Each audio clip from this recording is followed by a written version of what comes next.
Métro, boulot, dodo, une réalité à laquelle on a été conditionné depuis notre enfance. Cependant, certains ont décidé de la rejeter et de créer leur propre boîte. Mais à quel prix? Bienvenue sur Let's Rise Show, un talk show qui s'adresse aux entrepreneurs et plus particulièrement aux femmes. On va à la découverte d'entrepreneurs d'ici et d'ailleurs. On met en avant des talents, des marques, des idées et des concepts. On est là pour vous motiver, vous encourager à vous lancer et vous inspirer. Vous l'avez compris, aujourd'hui, on va parler de cette motivation qu'il y a derrière l'entrepreneuriat. Je suis Prestilla et c'est parti. Bonjour à tous, aujourd'hui je suis en compagnie de la ravissante Aurore, de Faiza et de Juliette. Comment vous allez les filles? Très bien, merci. Très bien, merci. Parfait. Ok, très bien. On a une nouvelle invitée, bienvenue chez nous, Faiza. Merci de m'avoir. En tout cas, est-ce que tu peux te présenter pour notre public qui ne te connaît pas encore? En quelques mots, je dirais que je suis une entrepreneure multipassionnée et qu'aujourd'hui, je suis au Canada depuis 11 ans. C'est ma deuxième entreprise que j'ai depuis 4 ans et vraiment dédiée justement au développement de l'entrepreneuriat des femmes, des immigrants et avec de plus en plus de focus en fait sur l'éducation financière puisqu'on voit que ça manque beaucoup. L'éducation financière, on va en parler. Je pense qu'on... Je valide. Oui. Aurore, on va se prévoir un petit one-on-one absolument, après ouais, avec plaisir, ça sera nécessaire. Ok. Mais écoutez, aujourd'hui, comme je l'ai dit précédemment, nous allons parler en fait de cette motivation qu'il y a derrière l'entrepreneuriat. Je viens me demander, est-ce que l'entrepreneuriat peut changer le monde? Donc c'est ma première question pour vous les filles. Est-ce que vous pensez qu'aujourd'hui être entrepreneur peut avoir un impact sur ce monde où l'on vit? Alors Priscilla, moi je dirais que c'est déjà un très vaste sujet. Okay. Et pourtant j'ai deux réponses qui me viennent à l'esprit.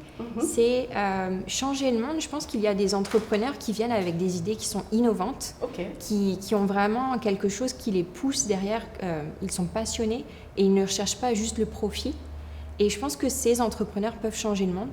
Par contre, quand j'entends entrepreneur, je pense aussi à ceux qui cherchent vraiment juste à avoir le salaire 6 figures, 7 figures. Ils veulent juste vendre, peu importe ce que c'est. Donc, parfois, ils vont vendre des produits qui existent déjà. Et je ne pense pas que ce profil peut changer le monde, malheureusement. C'est intéressant ce que tu dis parce que justement, on voit qu'il y a une effervescence au niveau de l'entrepreneuriat parce qu'aujourd'hui, quand on va sur LinkedIn, on va sur les réseaux sociaux, on est tous CEO, on est tous créateurs d'eux, on est tous développeurs d'eux. Finalement, on ne sait plus en fait. Il y a tellement d'entrepreneurs en fait. Qu'est-ce que tu en penses?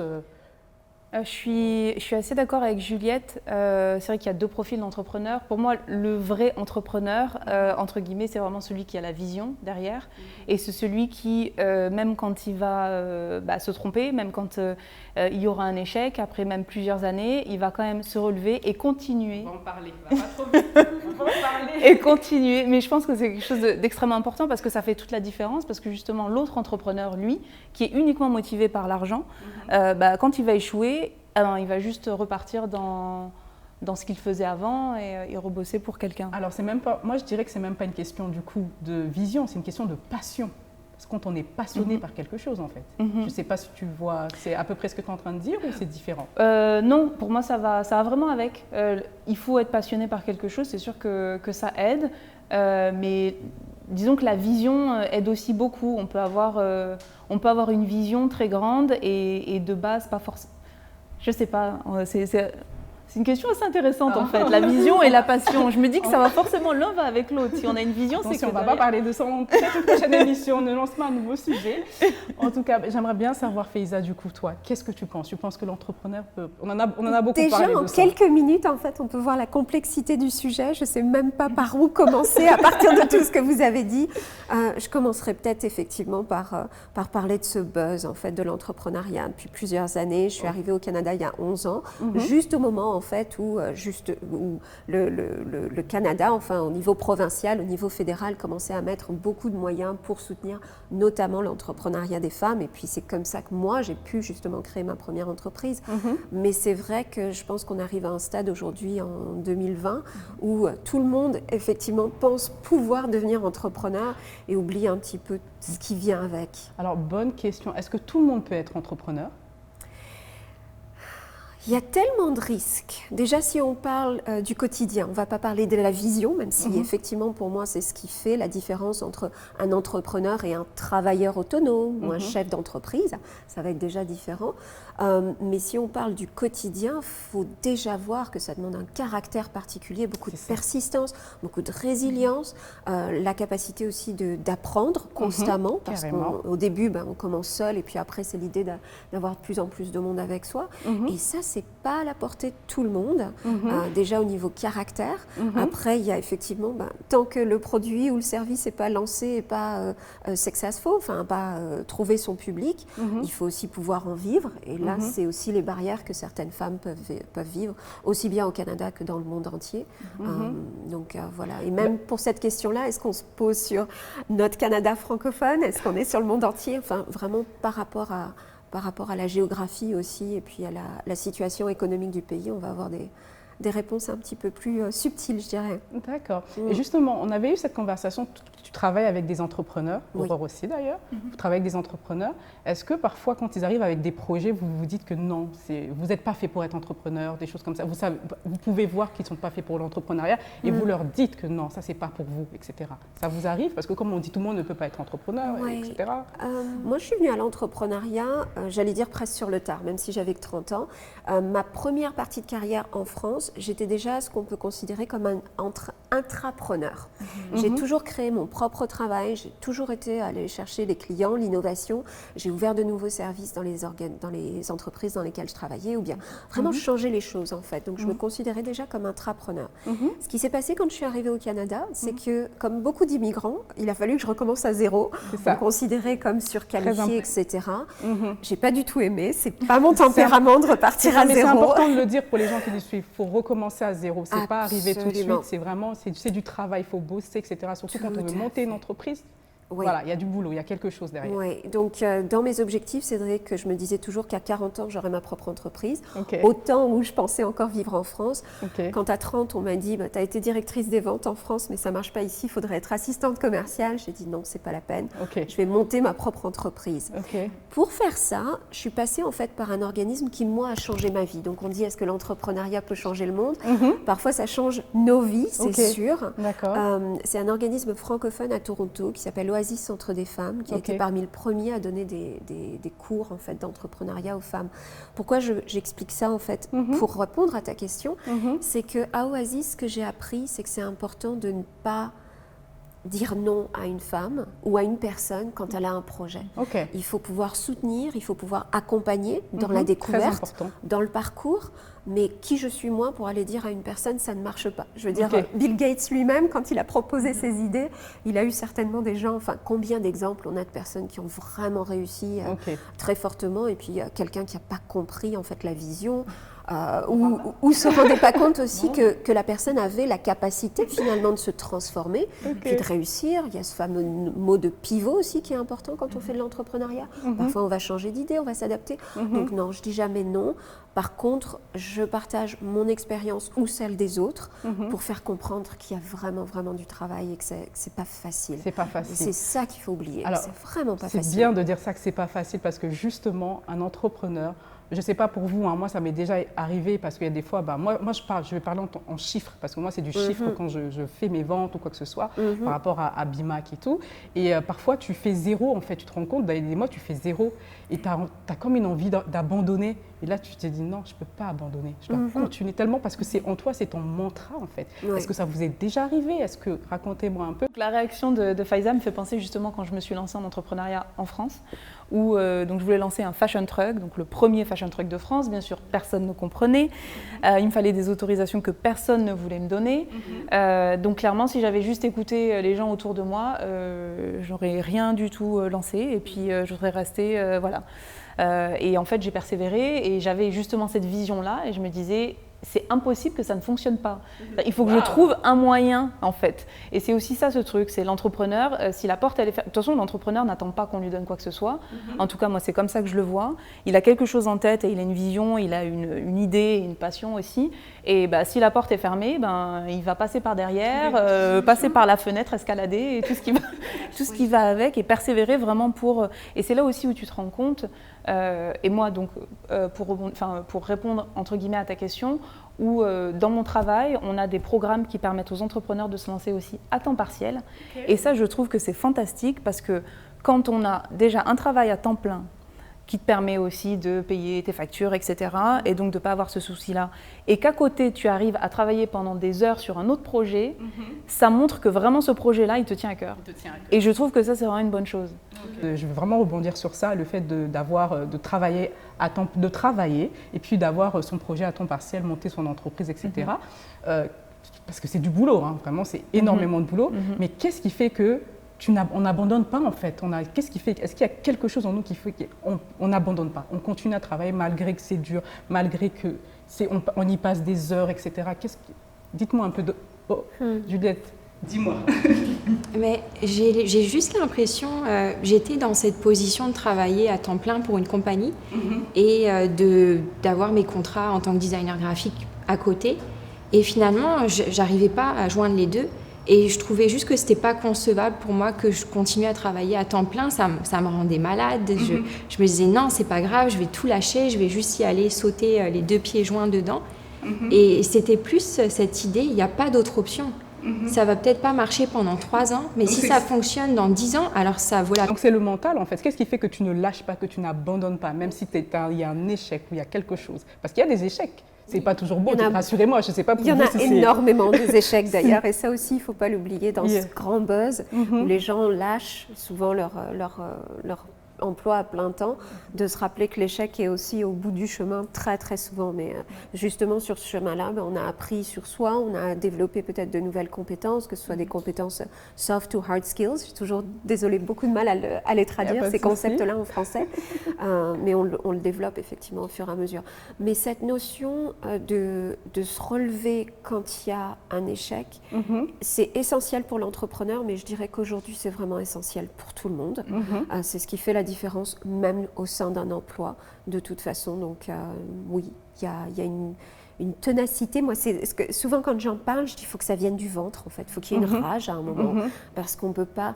Je vois souvent des femmes ou des hommes d'ailleurs qui veulent se lancer parce que ça leur permet de reprendre leur contrôle sur le temps, d'harmoniser ou d'équilibrer la vie de famille, la vie professionnelle. Là aussi, je dis attention, ça dépend de quel type d'entrepreneuriat ce que vous voulez faire en fait, et comment vous voulez le faire. Donc réfléchissez bien.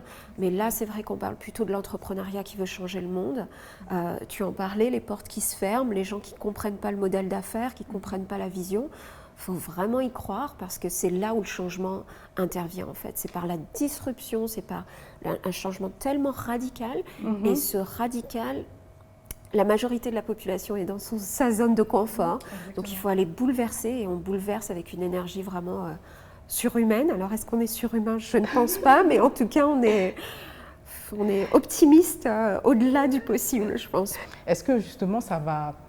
En fait, le 9 à 5 va disparaître au profit de l'entrepreneuriat. Est-ce que vous... Non. Faiza dit non. Non, je ne pense pas non plus, parce que, encore une fois, tout le monde ne veut pas être entrepreneur. Certaines personnes sont très bien dans leur 9 à 5. Moi, je trouve beaucoup de plaisir à être dans mon 9 à 5 aussi. Et si j'étais entrepreneur, je pense que j'essaierais d'avoir une activité qui me permet aussi de toujours avoir ce cadre de 9 à 5, parce que même si j'ai pas de problème à travailler le week-end, etc., j'aime aussi avoir une vie un petit peu structurée, avoir du temps pour mes amis, ma famille, etc. Mais je ne pense pas que ça sera la fin du 9 à 5. De toute façon, quand on y réfléchit 2 secondes, même s'il y a plus d'entrepreneurs, ces entrepreneurs créent du business, créent des emplois, exactement. Et donc du coup, il faut de toute façon de la manœuvre. Tout à fait. Oui, attention, là aussi, si on parle d'entrepreneurs qui peuvent changer le monde, on ne change pas le monde tout seul. Oui, c'est vrai. On creuse peut-être le chemin tout seul, mais au bout d'un moment, il faut être entouré. Donc, il y a des employés. Est-ce qu'on veut éventuellement ou idéalement changer, enfin ça dépend de notre vision du monde, mais la mienne est plutôt féministe et humaniste. Ce qu'on veut, c'est un 9 à 5 qui soit effectivement respectueux de l'apport de ses salariés et qui permette de s'épanouir quel que soit le chemin qu'on a. Mais attention à l'entrepreneur, comment est-ce qu'on appelle ça en français? Le solo-entrepreneur. C'est pas facile de faire assez d'argent pour s'en sortir. On va dans un monde aussi où aujourd'hui, on a vu avec le Covid déjà comment est-ce que ça a bouleversé nos vies, bouleversé les ressources. Dans les prochaines années, on va pas vers un monde plus facile à tout un tas de niveaux, politique, social, écologique, etc. Donc on va avoir besoin quand même de produire différemment, de produire mieux et d'offrir un cadre de vie assez stable. Donc, si je peux me permettre solo, oui, de rebondir sur, tu parlais de solopreneur, et il me semble, je ne saurais pas citer la référence, mais aux États-Unis, il y a de plus en plus de solopreneurs qui deviennent millionnaires. Donc je pense tout de suite aux youtubeurs, à tous ceux qui vont vendre des packages avec des presets, ce genre de choses. Donc c'est quand même intéressant à voir.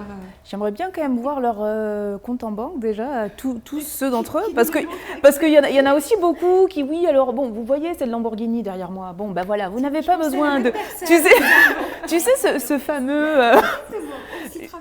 Donc, je pense qu'il y a quand même beaucoup plus de personnes qui se lancent et qui échouent que de personnes qui arrivent. C'est un peu comme les gens qui font de la musique ou tous ces métiers un peu qui sortent du cadre. Et du coup, t'en parlais au début où tu disais il y a quand même cette image de oui, l'entrepreneuriat, en gros, ça va régler tous tes problèmes. Je pense que de base, employé ou entrepreneur, si déjà tu sais pas ce que tu aimes et ce que tu as envie de faire, c'est déjà un gros problème, quoi. Très, très Puis important. même au-delà de cette, je dirais, toute cette industrie YouTube, en arabe, on a une expression, donc je ne prononcerai pas en arabe, mais c'est du vent et de l'air. C'est un peu rien, en fait. Donc, c'est beaucoup de entertainment, certes, ça divertit. Mais il y a des gens qui réussissent, Faiza. Il y a des gens qui réussissent, mais attention, est-ce qu'on est vraiment en train de parler d'entrepreneuriat qui change le monde?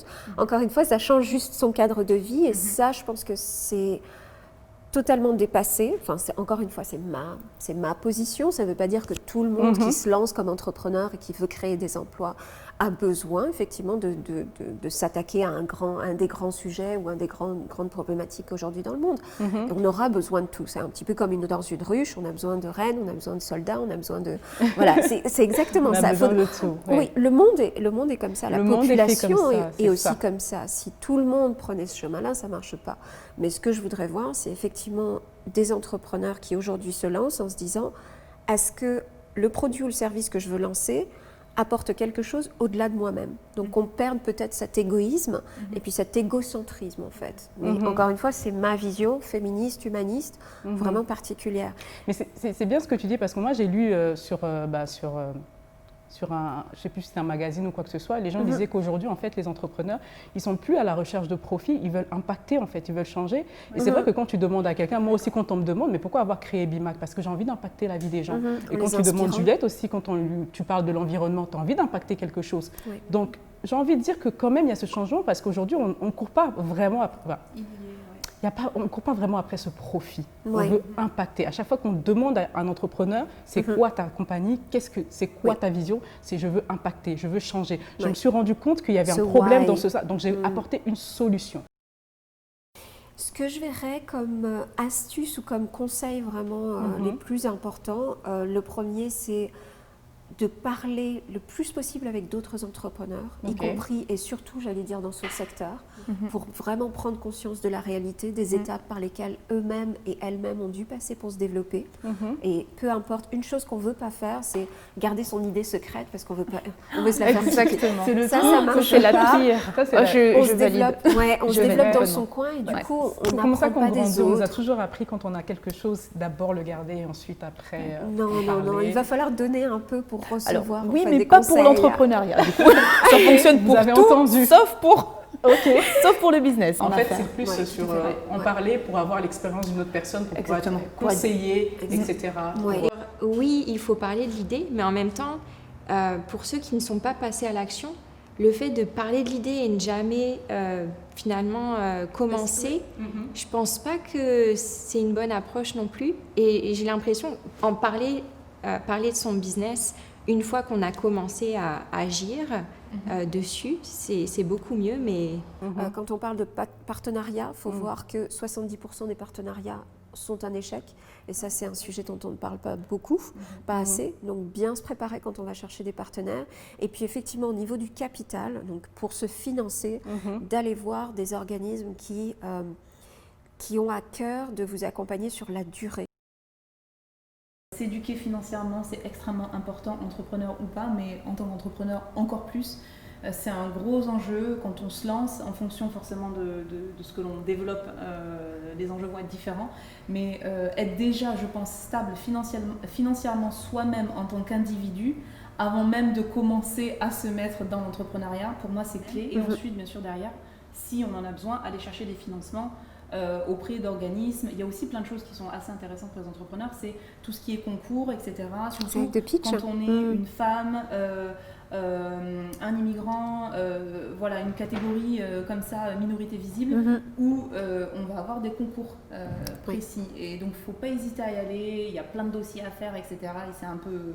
c'est du temps passé, mais ça peut valoir le coup si on peut décrocher des 10 000 $ par-ci par-là. Si on ne sait pas gérer ses finances, aussi bien au niveau personnel qu'au niveau des affaires, on va droit dans le mur. Et ça, c'est le sujet de l'argent, c'est un des gros sujets tabous finalement, encore trop dans nos communautés francophones. Donc il faut qu'on se le réapproprie, il faut qu'on se mette plus à l'aise en fait, effectivement, avec cette notion de crédit contrôlé, parce qu'on a besoin de capital pour nourrir son entreprise de toute façon, mais de savoir d'où vient son argent, où va son argent, c'est essentiel, de bien connaître les produits, et puis surtout là aussi tellement de changements à faire pour un meilleur impact, parce que ce capital il reste toujours entre les mains de certains. On l'a vu, des grosses différences en fait dans les niveaux de vie qui se creusent encore aussi dans nos communautés francophones, que ce soit en Afrique, en Europe ou bien ici au Canada. On a ce tabou à relever, on a aussi je suis contente de cette discussion en fait, que vous avez ici et à laquelle vous m'avez invitée, parce que l'entrepreneuriat, on a peut-être 10, 20 ans de retard en fait, les francophones, pour parler d'entrepreneuriat. La notion de l'échec n'était pas encore acceptée, donc là ça commence, et puis c'est vrai qu'on est, on vient pour la plupart du prochain continent en fait, de croissance, l'Afrique, donc on veut pouvoir accompagner cette croissance-là, on veut faire en sorte aussi que ce soit une croissance durable, sustainable, comment est-ce qu'on dit sustainable en anglais? Le mot m'échappe encore, mais bon, durable, voilà, durable et stable. Et ça passera vraiment, je pense, par... j'aime bien cette phrase, l'union fait la force, en fait, tout simplement. Donc, comment est-ce que, en tant que francophone, on peut s'éduquer, on peut aller partager avec les autres ce qu'on a appris? Comment est-ce qu'on peut s'acheter les uns les autres? Parce que ça aussi, faire attention que l'argent circule chez les francophones. Je sais maintenant chez qui je vais aller acheter mes prochains designs, n'est-ce pas? Donc, c'est très bien, mes prochains t-shirts, etc. Qu'on se soutienne, en fait, que cet argent circule chez nous pour s'élever, en fait, tous ensemble. Je dirais, pour un entrepreneur qui veut se lancer, je lui dirais de ne pas être attiré par l'appât du gain, mais plutôt de vraiment compter sur cette vision et qu'il ou elle se demande si ça prend 10 ans à décoller, est-ce que ça en vaudra la peine? Pour moi, ma réponse était oui. Voilà. Donc voilà, en tout cas, merci beaucoup les filles. C'est un gros sujet, je pense qu'il faudrait, pour en parler, il est tellement vaste, on le disait au début, hein, c'est tellement vaste. Mais aujourd'hui, en tout cas, ce que j'ai pu, moi, en fait, de tout ce qu'on a dit, de tout ce que fait Isa, tout ce que les filles elles ont dit, c'est qu'il n'y a pas vraiment de réponse à cette question, c'est-à-dire que it's okay to be an entrepreneur or to be an employee. Tu dois juste trouver ta voie et te battre pour réussir. L'émission touche à sa fin. Merci à tous d'avoir regardé cette émission. J'espère que ça vous a plu. N'hésitez pas à liker, à partager et à réagir en commentaire. N'hésitez pas à nous suivre sur nos réseaux sociaux qui s'affichent sur l'écran. On se retrouve pour une prochaine émission. Merci.